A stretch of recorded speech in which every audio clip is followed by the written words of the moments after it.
कहते हैं मुफ्त में दी हुई कोई भी चीज़ जो होती है उसकी इंसान कदर नहीं करता।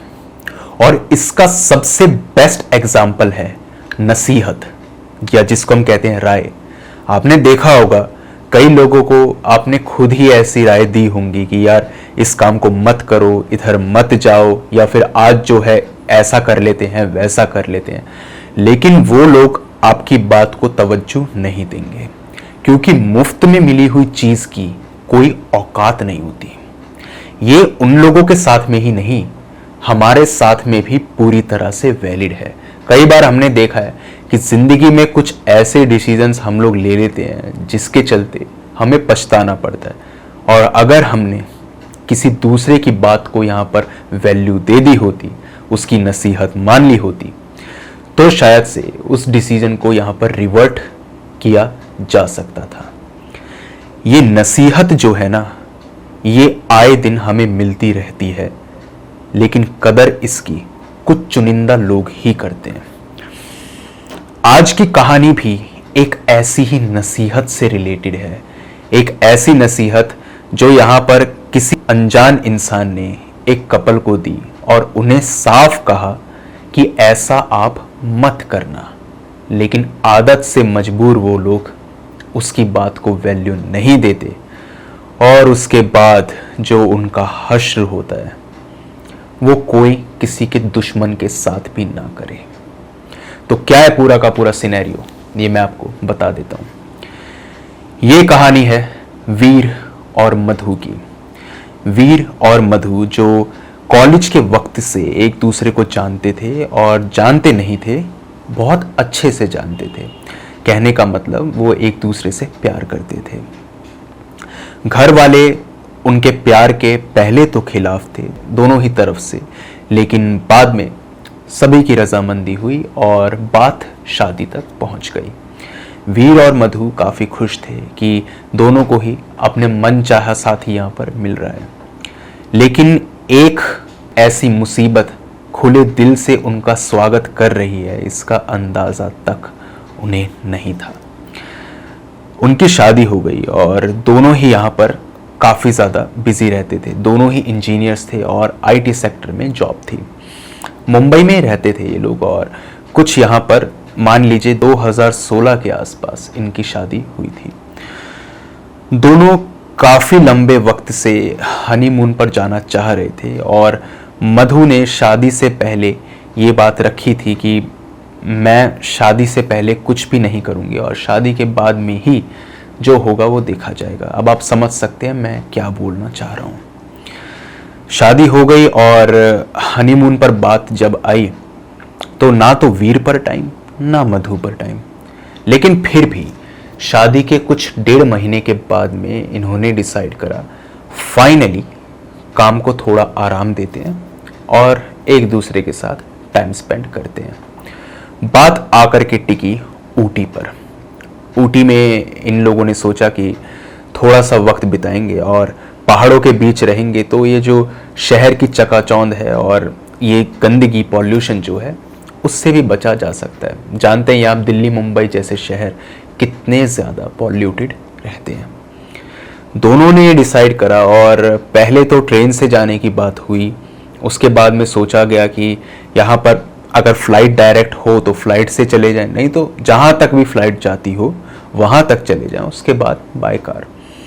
लेकिन मधु ने कहा नहीं, हम लोग बाय कार ही जाएंगे।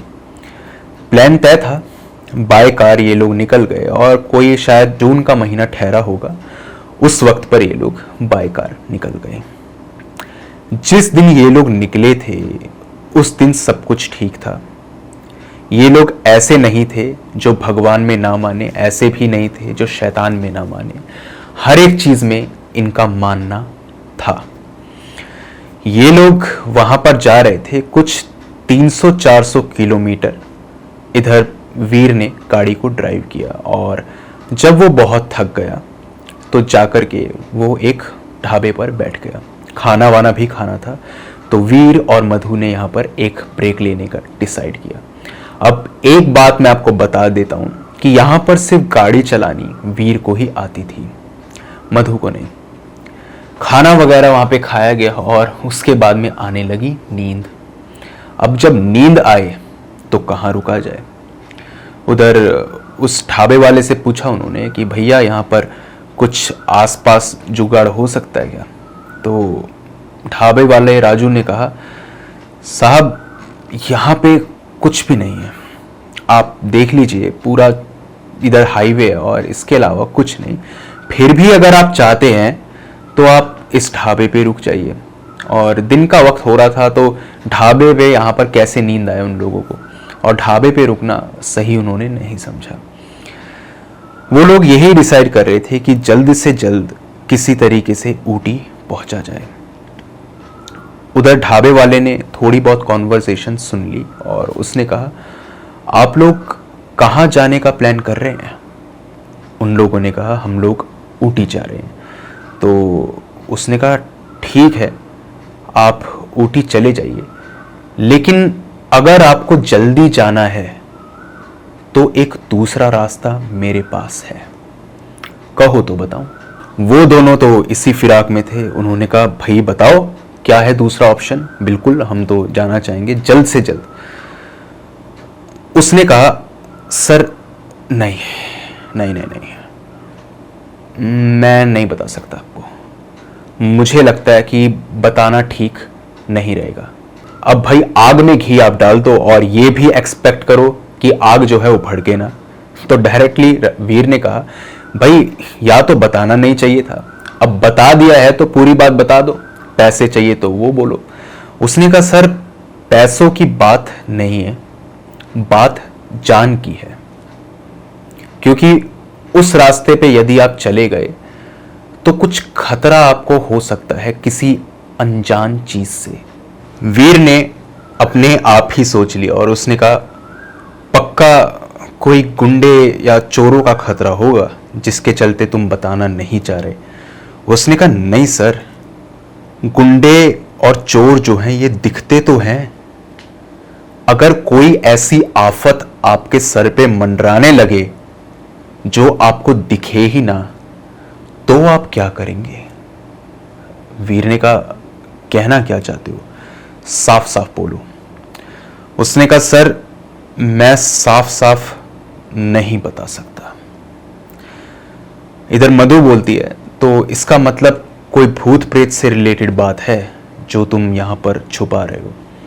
उसने कहा, मेम साहब भूत प्रेत भी होते तो भी मैं बता देता। वीर ने कहा, छलावा। उसने कहा, नहीं सर, वो शक्ति ऐसी है जिससे मैं मुकाबला नहीं कर सकता, आप भी मुकाबला नहीं कर सकते। इसीलिए मैंने आपको ये हिदायत, ये नसीहत दी है कि वहां पर आप मत जाइए। वीर ने कहा, लेकिन आखिर खतरा क्या है उस रास्ते पर, कुछ बताओ तो सही। ऐसा क्या है कि लोग अगर वहां से चले जाएं तो बचकर के ना आए। उसने कहा, नहीं सर, बचने वाली बात नहीं है, बचकर लोग आते हैं। वीर ने कहा, पागल हो जाते हैं, गूंगे हो जाते हैं, या हाथ पैर टूट जाते हैं, कुछ तो होता होगा फिर। उसने कहा, नहीं सर, लोग वहां से जाते भी हैं, वापस आते भी हैं, सब कुछ ठीक रहता है, लेकिन कभी कभार कुछ लोग पूरी तरह गायब हो जाते हैं। एक अलग ही दुनिया। मधु ने थोड़ा दिमाग लगाया और उसने कहा, जरूर ये वार्म होल रिलेटेड कोई चीज है। अब वार्म होल अगर आपको नहीं मालूम तो कुछ मैं आपको बता देता हूं कि इस तरीके का एक कॉन्सेप्ट है जो आइंस्टाइन ने दिया था, जिसके चलते आप समय में आगे या पीछे जा सकते हैं। और वार्म होल जो होता है वो एक अलग ही आयाम है, ऑल्दो वो कभी भी किसी ने आज तक अपनी आंखों से नहीं देखा। मधु का यही सोचना था, लेकिन राजू के पल्ले ये सब बातें नहीं पड़ रही थी।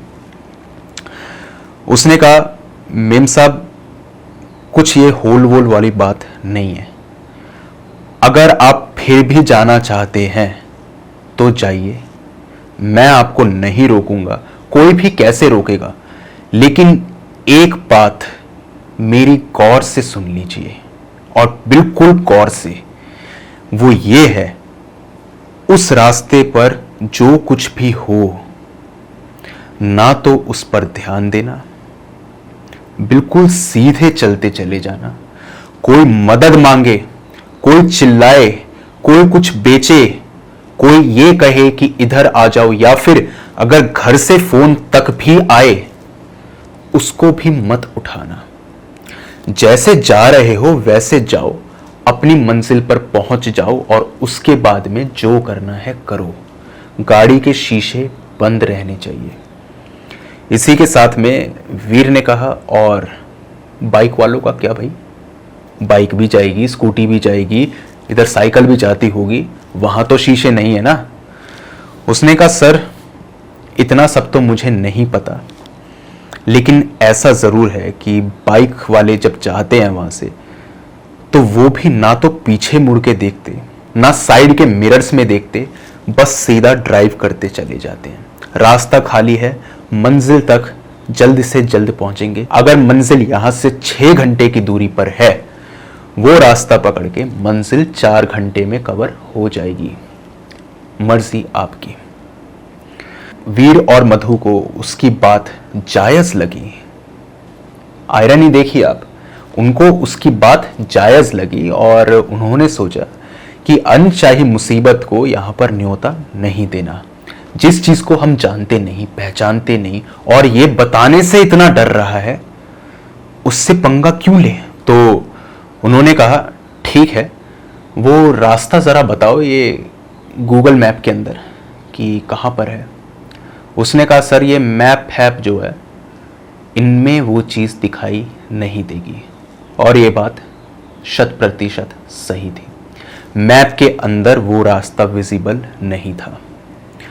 राजू ने आगे कहा, सर यहां से जाइए बिल्कुल सीधे 50 किलोमीटर तक, कोई मोड़ नहीं है, कुछ नहीं है। 50 किलोमीटर के बाद में एक जंगल पड़ेगा, वहां पर कोई रास्ता नहीं है। चाहे तो आप सीधा वहां से जा सकते हैं या जंगल की ओर मुड़ सकते हैं। जंगल में एक रोड जा रही है, उस रोड पर आप चलिए। कुछ 400-500 मीटर दूर जब आप जाएंगे तो एक नई रोड से आप कनेक्ट हो जाएंगे, और वही वो रास्ता है जिसके बारे में मैंने बात करी थी। उस रास्ते पर सीधे जाइए और ऊटी पर आप पहुंच जाएंगे।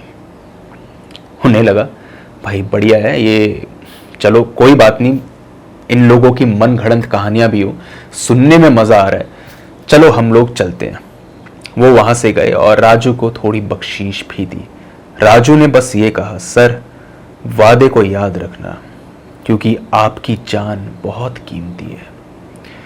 उसने इतना डरा दिया था कि कोई भी इंसान अब ये गुस्ताखी कर ही नहीं सकता था, ये हिमाकत ही नहीं कर सकता था कि वो इधर शीशे खोले और जान पूछ करके मौत को न्योता दे।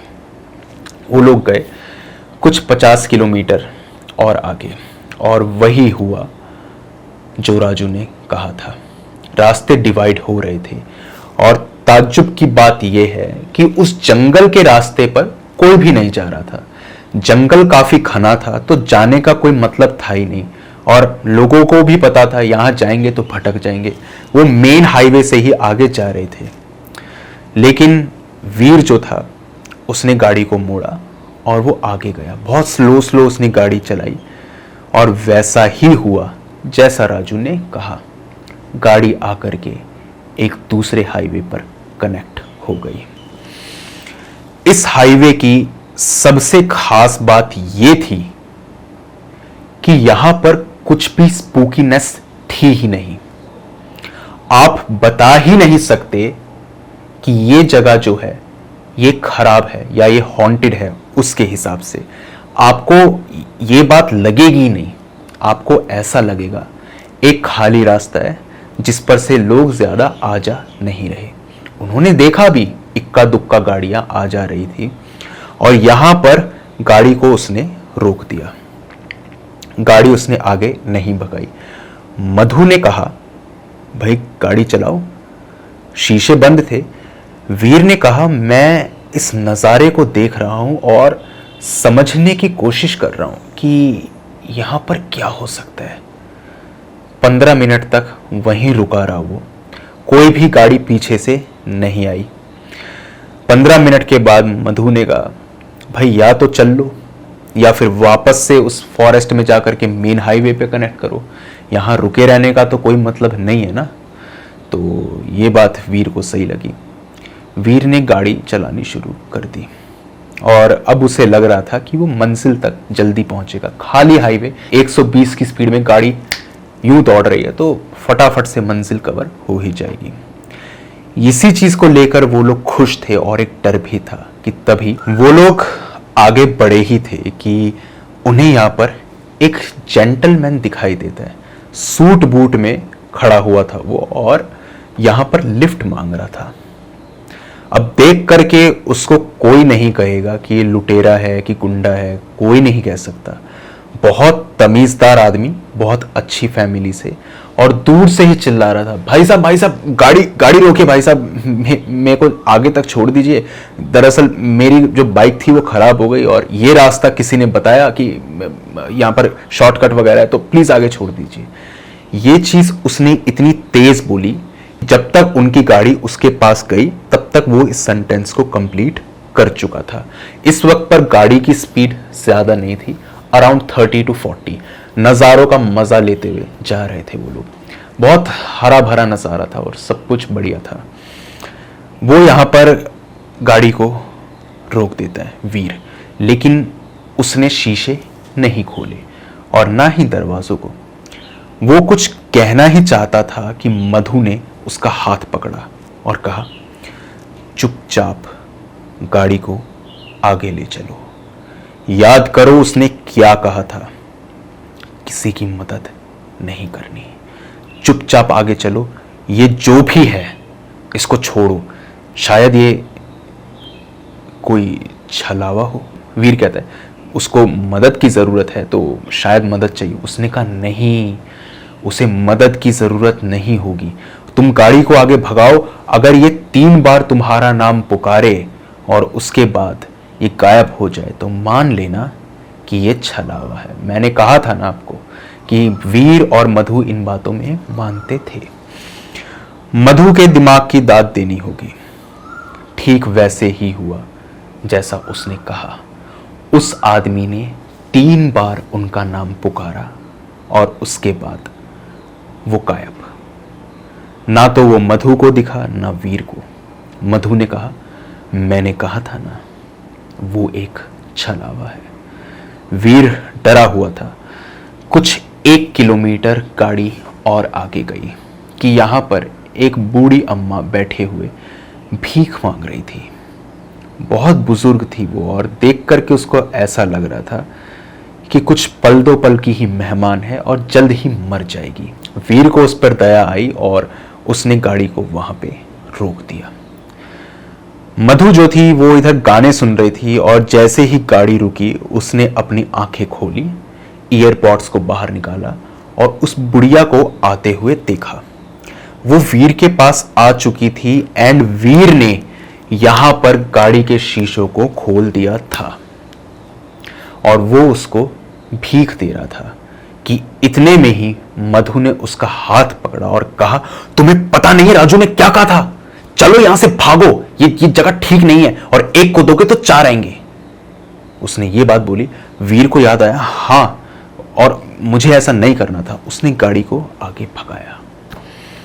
जैसे ही उसने गाड़ी को आगे भगाया, मधु के कानों में एक आवाज गूंजी, 1 को दोगे तो 4 आएंगे, 1 को दोगे तो 4 आएंगे, देख 4 नहीं 40 आएंगे, 40। ये आवाज सिर्फ मधु को सुनाई दे रही थी। मधु बहुत डर चुकी थी, लेकिन वो वीर को क्या कहे। गाड़ी के शीशे बंद हो चुके थे और वो लोग आगे ही चल रहे थे। इस पॉइंट ऑफ टाइम तक आपको लग रहा होगा कि मधु कितनी समझदार है। वीर ने तो बेवकूफी करी सो करी। वीर भी जानबूझ के नहीं करना चाहता था, वो तो मदद चाहता था उस औरत की। लेकिन अगले ही पल कुछ ऐसा होने वाला था जो यहां पर वीर के छक्के छुड़ाने के लिए काफी था। यहां पर आगे कुछ 5-7 किलोमीटर के बाद एक औरत कपड़े और बर्तन बेच रही थी और यहां पर उसने बोर्ड लगा रखा था कि कोई भी आइटम मात्र 25 रुपए में ले जाओ। ब्रांड न्यू कपड़े और इसी के साथ में बहुत ही ज्यादा स्टाइलिश आदमियों के भी औरतों के भी। वहां पर जैसे ही उसने वो बोर्ड देखा, मधु जिद कर बैठी कि गाड़ी रोको। वीर ने गाड़ी को रोका। वीर ने कहा, शीशे मैं नहीं खोलूंगा, दरवाजे मैं नहीं खोलूंगा। सारे शीशे दरवाजे लॉक्ड। मधु चाह करके भी नहीं खोल सकती थी। तो मधु ने कहा, यार वो देखो ना कितनी अच्छी ड्रेस है और ये देखो कितनी अच्छी शर्ट और पैंट है, तुम्हें ये ऐसी तो पसंद है ना, तुम लो ना इसको। वीर ने कहा, मधु अभी तुमने ही मुझे थोड़ी देर पहले ये बात बोली थी जब मैं उस औरत की मदद करना चाह रहा था कि गाड़ी भगाओ। तुम्हारी जिद के चलते मैंने गाड़ी रोक दी, लेकिन गाड़ी से अब मैं तुम्हें उतरने नहीं दूंगा। आंखों में बसा लो इस नज़ारे को, जितने चीज़ों को देखना है देख लो। मैं चाहे एक आइटम 25 क्या 25,000 की हो, मैं ला करके दूंगा, लेकिन यहां से तुम उतरोगी नहीं। मधु को भी तैश आ गया। वो भी थोड़ी यहां पर भड़कने लग गई कि इतने में ही मधु को अपनी फेवरेट गोल्डन रंग की ड्रेस वहां पर दिखती है। वो ड्रेस अब तक वहां नहीं थी। ये चीज वीर ने भी देखी, मधु ने भी देखी। वो गोल्डन ड्रेस वहां पर नहीं थी, लेकिन अचानक से कैसे आ गई। और मधु अब जिद कर बैठी कि मुझे गाड़ी से उतरना है। वीर ने कहा, तुम्हें याद है सब कुछ उसने बता दिया। वापस से दोबारा रिपीट कर दी वही बात। उसने कहा, देखो बुरा होना होता ना तो हो जाता। तुमने शीशे खोले थे, तुमने उसको भीख देने की कोशिश की थी, इतने में ही हमारा बुरा होना होगा तो हो जाएगा। मैंने तुम्हें बताया भी कि मुझे उस औरत की आवाज अपने कानों में गूंजती हुई सुनाई दी थी, तो बुरा तो होना होगा, वो तो होगा ही, लेकिन उसके चलते मैं ये ड्रेस छोड़ने वाली नहीं हूं। चुपचाप दरवाजा खोलो वीर, नहीं तो मैं ये शीशे तोड़ दूंगी। वीर को ये एटीट्यूड कुछ पसंद नहीं आया। इस तरीके से बात नहीं कर सकती थी मधु, क्योंकि वो कभी ऐसी थी ही नहीं। पता नहीं आज उसे क्या हुआ। वीर ने उससे बहस करना सही नहीं समझा और उसने दरवाजे को खोल दिया। दरवाजा खोल के मधु तो बाहर गई, लेकिन वीर को यहां पर साफ साफ एहसास हुआ कि कोई आकर के मधु की जगह पर बैठ गया और वो वीर को देख रहा है। ताज्जुब की बात यह है कि वहां पर कोई भी मौजूद नहीं था, लेकिन वीर को ये लग रहा है कि वहां पे कोई मौजूद है। और इसी के साथ साथ एक चीज जो बहुत अजीब थी वो ये थी कि उस चीज के आते ही पूरे के पूरे कार के अंदर यहां पर खुशबू बिखर गई। बहुत ही ज्यादा अच्छी खुशबू, जो महंगे से महंगे हजारों लाखों के डीओ के अंदर भी ना हो। वो खुशबू ऐसी थी जो इससे पहले कभी भी वीर ने नहीं सूंघी। वो इधर बुलाता है अपनी वाइफ को और कहता है, भाई तुम देखो यहाँ पर ऐसी स्मेल है। तो मधु भी तो कहती है, हाँ यार ये तो गजब है, लगता है कोई यहाँ पर चीज है जिससे वो हमें वंचित रखना चाहता था, वो कुछ छुपाना चाह रहा था राजू, लेकिन अब तो भाई शेर के मुंह पे खून लग गया। उसने जैसे ही ये बात बोली, शेर के मुंह पे खून लग गया। वो औरत पीछे से एक डरावनी हंसी में उससे कहती है, हाँ शेर के मुंह खून तो लग गया, अब ये शेर सिर्फ खून ही चाहता है, सिर्फ खून।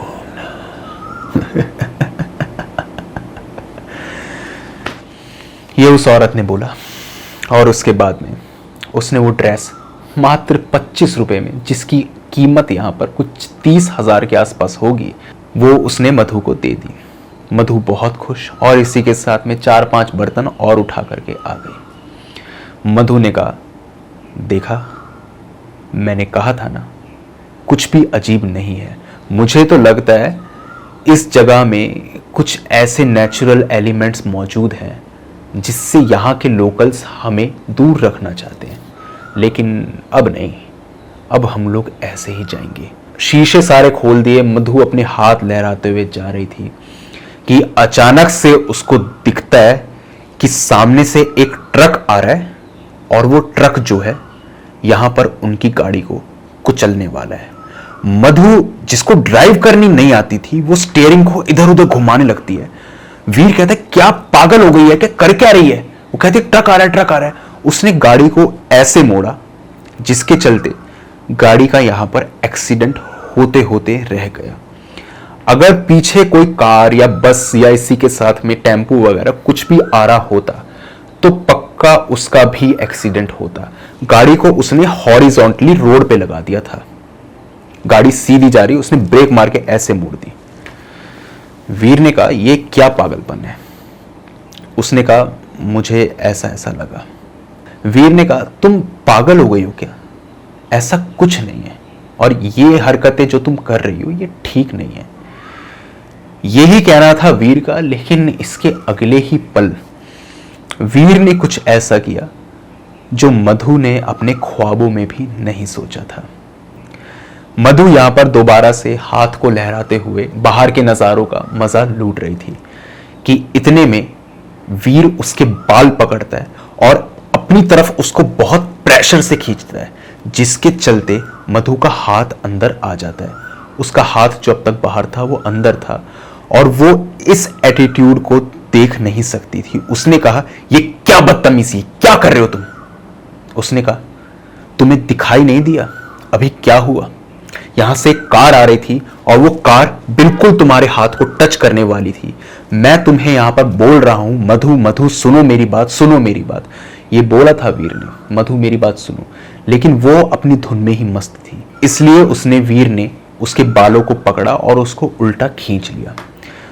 मधु के बाल भी उखड़ गए थे और उसने वीर पर बहुत गुस्सा किया और ये कहा, तुम पागल हो गए हो, कोई कार नहीं थी, हम लोग सीधे जा रहे थे, कुछ भी नहीं था। मैं कहूं कि सामने से ट्रक या बस आ रही है तो मैं पागल, लेकिन तुम्हें यहां पर कुछ भी चीज दिखाई दे जाती है, तुम किसी को कितनी भी चोट पहुंचा दो, तुम्हें कोई फर्क नहीं पड़ता। यही तू मैं शुरू हो गई कि तुमने उस औरत की मुझे मदद नहीं करने दी, मैं उसको भीख दे देता तो क्या हो जाता, तुमने वो ड्रेस क्यों ले ली, ये क्या हो गया, वो क्या हो गया। कि इतने में यहां पर पीछे से मधु को एक आवाज सुनाई देती है, एक को दोगे तो 4 आएंगे, एक को दोगे तो 4 आएंगे ना, 4 नहीं 40 आएंगे, 40। शेर के मुंह खून लग चुका है, अब तो शेर को खून ही चाहिए, सिर्फ खून। थोड़ी देर तक माहौल ऐसे ही गर्म रहा। दोनों मियां बीवी ने एक दूसरे से बात नहीं करी, लेकिन अभी अभी शादी हुई थी तो उस वक्त का जो मजा होता है वो अलग ही होता है। अब हस्बैंड अपनी वाइफ को मनाने लगा और वाइफ भी मान गई। वही कॉलेज की बातें शुरू कि मैंने तुम्हें कैसे प्रपोज किया था, हमारी फर्स्ट डेट कैसी थी, ये सब कुछ था। और इन्हीं सब बातों को वो लोग कर रहे थे कि वो लोग इधर एक दूसरे को किस करना स्टार्ट कर देते हैं। गाड़ी साइड में लगा दी थी उन्होंने और अपनी महफिल ही जमा ली थी कि अचानक से इधर वीर को एक आवाज सुनाई देती है, एक को दोगे तो 4 नहीं 40 आएंगे, 40। शेर के मुंह खून लग चुका है। ये आवाज जैसे ही उसने सुनी वो मधु से दूर हुआ और उसने कहा, मधु तुमने भी वही सुना जो मैंने सुना? एक को दोगे तो 4 नहीं 40 आएंगे और शेर के मुंह खून लग चुका है। उसने कहा, हाँ मैंने भी पहले ये बात सुनी थी और तुम्हें बताया भी था, पर तुमने मेरी बात को वैल्यू नहीं दी थी। पर उसके बाद मुझे लगा मेरे मन का ही वहम होगा, फिर मैंने तुम्हें नहीं बताया। वीर को भी लगा कि ये जगह जो है ये ठीक नहीं है और हमें यहाँ से वापस जाना चाहिए। लेकिन वापस जाके वो करते क्या? उनका होटल तो कुछ 10 किलोमीटर की दूरी पर ही था। अभी मैंने आपको बताया कि वो लोग एक रोमांटिक मूड में थे and they were kissing each other. जब ये लोग एक दूसरे से अलग हुए थे, उसी वक्त पर जो वीर का हाथ था वो गाड़ी की किसी ऐसी चीज से टकराया जिसके चलते एक छोटी सी खरोंच उसको पड़ गई थी और उसमें से हल्का फुल्का खून यहां से निकल रहा था। ये जो भी बात वो मधु से कर रहा था, 1 को दोगे 4 नहीं 40 आएंगे, ये बात जो वो कर रहा था, इसके बाद में उसे फील होता है कि उसके हाथ को किसी ने यहां पर दबाया और जो ब्लड है वो और पॉप आउट करने लगा। होता ही है, अगर आप जख्म को और दबाएंगे तो खून और निकलेगा। किसी ने बहुत कस के उसके हाथ को दबाया एंड उसे ऐसा लगता है कि कोई उसके खून को यहां पर सक कर रहा है। उसको ऐसा फील हुआ कि उसका हाथ जो है किसी के मुंह के अंदर है और वो उस ब्लड को सक कर रहा है, सक आउट कर रहा है और खुद उसको पी रहा है। उसने हाथ को जैसे ही अंदर किया तो उसने देखा ये चीज सच थी, खून ज्यादा था और ये उसका वहम नहीं था। मधु ने कहा, क्या हुआ, तुम डरे डरे से लग रहे हो? उसने कहा, नहीं कुछ नहीं। खैर बाद में उसने ये बात बता दी थी। उसने कहा, मधु मुझे नहीं पता, शायद हमें उसकी बात को वैल्यू देनी चाहिए थी, हमें ऐसा नहीं करना चाहिए था, बट छोड़ो, जो भी हुआ छोड़ो उसको, हम लोग होटल चलते हैं और वहाँ पर चेक इन करते हैं। वो लोग होटल जा रहे थे कि होटल जाते हुए भी वीर और मधु को ऐसा लगता है कि कोई उनका पीछा कर रहा है। उन्होंने इस बात को वैल्यू नहीं दी। अब शीशे भी बंद थे, खैर अब शीशे बंद करने से क्या ही फायदा। वो यही सब सोच रहे थे कि इतने में मधु ने देखा जो औरत उसको ड्रेस बेच रही थी वो उसकी गाड़ी के पीछे वाली सीट पर बैठी हुई है। मधु ने जैसे ही ये मिरर में देखा, उसने फटाफट से गाड़ी रोकने की रिक्वेस्ट करी और कहा कि वो औरत यहां बैठी है। वीर उसको अब पागल नहीं कह सकता था क्योंकि उसके साथ में भी ये सब कुछ हो चुका था। वो लोग किसी तरीके से यहाँ पर अपने होटल पहुंचे और वहाँ पर उन्होंने चेक इन किया तो इधर टीका वीका लगाया गया, फूल वूल परसाए गए, मालाएं पहनाई गई और उन लोगों का यहाँ पे स्वागत सत्कार किया गया।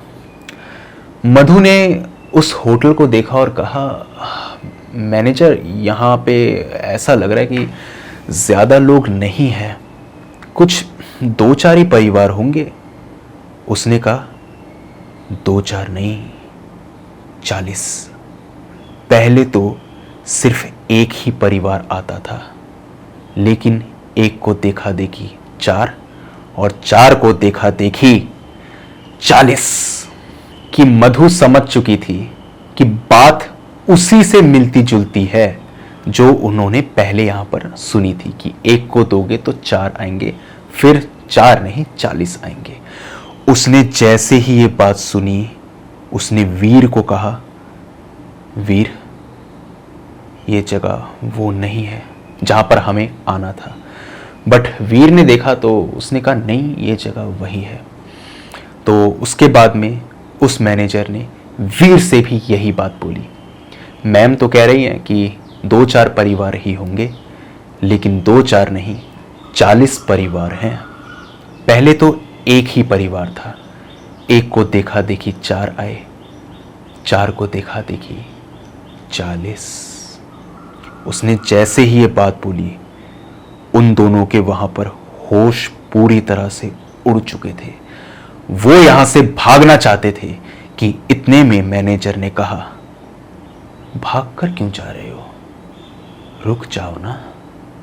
खैर इसके आगे जो हुआ वो मैं आपको इस वीडियो के नेक्स्ट पार्ट में बताऊंगा कि यहां पर वीर और मधु के साथ क्या क्या हुआ।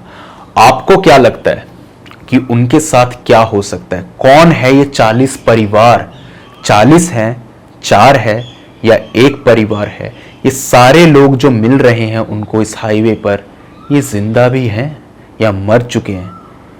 आपको याद होगा राजू ने कहा था वो भूत प्रेत नहीं है, वो छलावे भी नहीं है। तो वो कौन है? इसका जवाब आपको गेस करना है और कल आपको काफ़ी सारे सवालों के जवाब मिल जाएंगे। स्टोरी जो है काफ़ी ज़्यादा इंटरेस्टिंग रहने वाली है। तो कल आपको काफ़ी सवालों के जवाब मिलेंगे, लेकिन आप फिर भी मुझे गेस करके कमेंट सेक्शन में बता सकते हैं आपकी क्या राय है।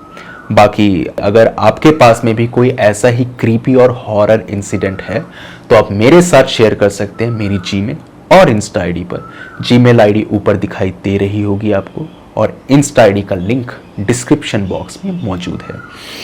दोनों ही प्लेटफॉर्म्स में से जिस भी प्लेटफॉर्म पे आप कंफर्टेबल हो वहां पे जाकर के अपनी स्टोरी मेरे साथ साझा कर दीजिए।